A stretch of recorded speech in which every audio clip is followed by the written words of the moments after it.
Let me ask you something, and please be honest. How many times have you started over? New workout plan, a new diet, new mindset, a new version of yourself that was going to be different this time. And 3 weeks later, you're back to the same routine, the same habits and the same results. You're not lazy, you're not weak. What you are is broken. And I'm not judging you because I was in the same place a couple of years ago. What happens is that your brain is addicted. I'm talking about literally neurologically addicted to being exactly where you are right now. And today I'm going to show you exactly why this happens scientifically. And after this, I'm going to give you 5 tips to rewire your brain, actually go on to the next level and stop being so stuck. So discipline becomes your default and not your struggle. So let's get started. Before even getting to the 5 steps, I need you to understand what is actually happening inside of your brain. Because once you see it clearly, you will never look at your habits the same way. Your brain has a system. It's called a Dopamine Reward Pathway. It runs through a region called the Nucleus Accumbens. You don't need to know this, but what you do need to know is that it is the same system that drives addiction to substances, gambling, and even social media. Every time you do something that feels good or familiar, your brain releases dopamine and tags that behavior as something worth repeating. Your brain does not distinguish between good habits or bad ones. It does not care if what you're repeating is helping you or holding you back. It only cares about the reward signal. Scrolling through your phone for 2 hours instead of going to the gym, your brain has been reinforcing that loop for months, maybe even years. It has literally built neurological pathways, physical structures in your brain that are making this behavior the path of least resistance. Neuroscientists call this the Hebbian learning. Neurons that fire together are going to wire together. The more you repeat this behavior, the more your brain automates it. The more it automates it, the less conscious effort it requires, and that's what your brain loves. And the less effort it requires, the more default it's going to become. This is why I hate when all of these influencers talk about, oh, you need to be hard, you need to beat up on yourself, which honestly sometimes works. But willpower almost never works long term because you're not fighting laziness. You're fighting years of neurological wiring. Your brain physiologically changes. Literally, the foldings of your brain change as you develop these habits. This is a completely different battle and it requires a completely different strategy. Now, here's where it gets actually hopeful. And I mean genuinely, scientifically hopeful. Your brain is neuroplastic. That means it physically restructures itself based on new inputs and stimulus at any age. The same mechanism that wired you to be average can be deliberately used to wire you for excellence. This is not motivation talk, this is neuroscience.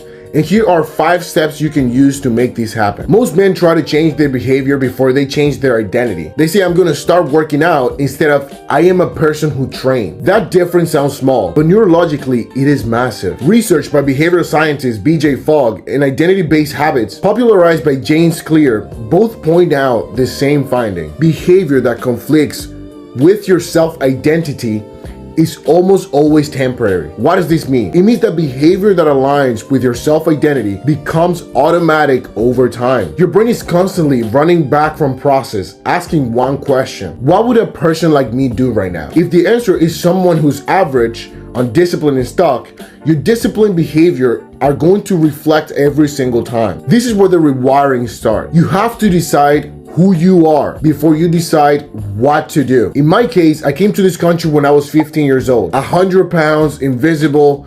It was really hard to get into the culture and get accustomed to it. But for years, I tried to change my actions, trying to assimilate American culture, trying to assimilate what other people were doing, without changing how I saw myself. I thought I was Dominican and I could never be able to speak to Americans or be like Americans. But that only got me stuck.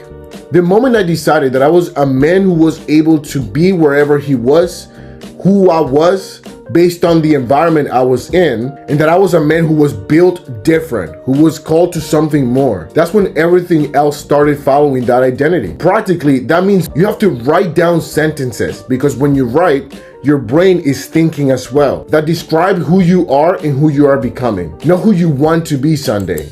Who you are right now in the process. Read them every morning before you do something else. You're not lying to yourself. You're giving your brain a new target to navigate towards. And this is what's gonna make the change start fundamentally. Now here's something special most fitness and mindset channels will never tell you because it is uncomfortable. If your baseline dopamine is constantly elevated from social media, pornography, video games, junk food, or just general constant stimulation. Hard work will never feel rewarding enough to repeat. It's as easy as that. Neuroscientist Andrew Huberman, a researcher in LMK, who wrote the book Dopamine Nation, both explains this the same way, with very robust evidence. Every spike in dopamine is followed by a drop below baseline. The higher and more frequent your dopamine spikes, the lower your baseline drops. Difficult means meaningful activities like training, studying, or building something feels painful instead of rewarding. This is why the man who's addicted to his phone genuinely struggles to find motivation to train. His reward system is calibrated for instant and effortless gratification, and this was exactly me a couple of years ago. As a matter of fact, I'm still fighting against this because of how much this dopamine is hitting every 20 seconds. It just feels natural. The gym is over-delayed, hard-earned reward,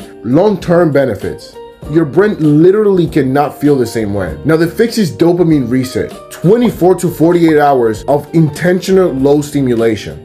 What I do is I put my phone in the other room and I make sure I only use it for 1.5 hours a day. For other people, it may seem like a long time. For the person who I was before, I used to use my phone for 7 hours a day. No social media, no pornography if you're hooked to that, no video games, no junk food if that's your biggest problem. You have to be bored on purpose. This is uncomfortable, but discomfort is the point. You're letting your baseline recalibrate so that effort starts producing a real reward signal again. You're gonna do this once a month, and after, your brain is going to start associating hard work with genuine pleasure. Step 3, use stress as a signal, not as a stop sign. Every time you're about to do something that grows on your brain, it is going to generate a stress response. It's going to elevate your cortisol, which is the hormone that makes everything harder than it has to be. It's going to increase your heart rate. You're going to have mild anxiety, even discomfort. And most people interpret this signal as a warning of stop, this is dangerous, go back, do something that's comfortable to you, that's normal to you. But here's what the research actually shows. A Stanford study by psychologist Ella Crum found that physical stress response itself is not harmful. It is your interpretation of it that determines the outcome. If you were taught to view this stress as your body preparing to perform, is going to show a better cognitive function, better physical output, and better recovery than other people who were taught to view the same stress as something to avoid. The discomfort you feel before the hard workout or a difficult conversation or a bold decision, that is not your body telling you to stop. That is your body mobilizing resources to help you rise. Every time you feel discomfort and you move towards it anyway, you're doing two things simultaneously. You're accomplishing the task in front of you, and you're physically rewiring your brain to associate this stress signal with forward movement instead of retreat. It is how discipline is built neurologically, not by eliminating discomfort, but by repeatedly choosing action in the presence of it until the brain rewires the association. Step 4, and the most important one for me, the one that changed my life, you have to environment design over willpower. Willpower is a limited cognitive response. Research by Roy Baumeister on ego depletion showed that the ability to make disciplined decisions degrades throughout the day as your prefrontal cortex, the rational decision-making center on your brain, gets fatigued. Meaning you get decision fatigue as the day goes. Relying on willpower, especially at the end of a long day, it is a losing strategy by design. The people who appear to have limited discipline are not stronger willed than you. They have built an environment that makes them choose the right choice, the easier one. Meaning you make the right choice easier and the wrong choice harder. This is what is called environment design, and it works because it bypasses willpower entirely by changing what your brain perceives as the default option. Here's how to apply it right now. Delete social media apps from your phone home screen.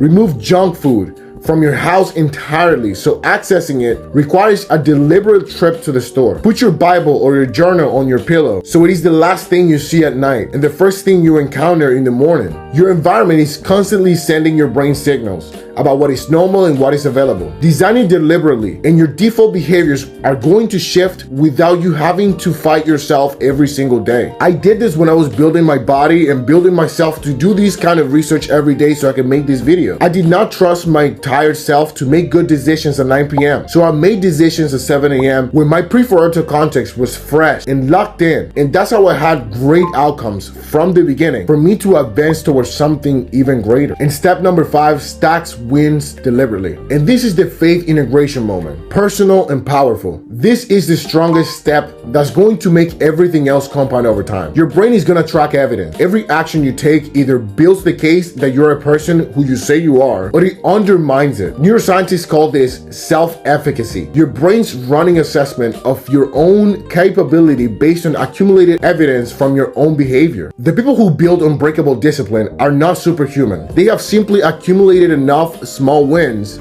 that their brain's evidence file on themselves is overwhelmingly positive. When a challenge comes, their automatic response is confidence because the data they have on themselves supports it. This means starting smaller than you think, but it is going to help you over time. Not because you're not capable of more, but because a completed small action builds more neurological momentum than a failed large action. Wake up at the same time every day. Make your bed. Do just 10 push-ups before showering. Pray before you eat. If you don't believe in God, then write on your journal. Read one page before you sleep. These are not impressive actions, but they are the evidence that's going to accumulate, and this is gonna compound over time. I am a Christian, and in Proverbs 4:23 says, guard your heart above everything else, for everything you do flows from it. And I believe that with everything I have. Even if you're not Christian, your ancestors have put on you all these genes. They survived everything for you not be able to achieve your greatest result. Solomon wrote these 3,000 years ago, and neuroscience have confirmed it the last 30 years. Guard what goes in, because everything that comes out flows from it. Stack your wins, build your evidence, and become undeniably yourself. Now let me bring this all together.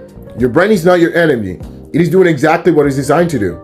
Automate patterns to conserve energy. The problem is the automated ones you have right now are the wrong ones. But neuroplasticity means that you can change that at any age starting today. The 5 steps we covered are now motivational theory. They are applied neuroscience from a microbiologist. Every single one of them is available to you right now with zero equipment and zero money. Decide your identity first. Reset your dopamine baseline. Reframe stress as preparation. Design your environment to make discipline easy.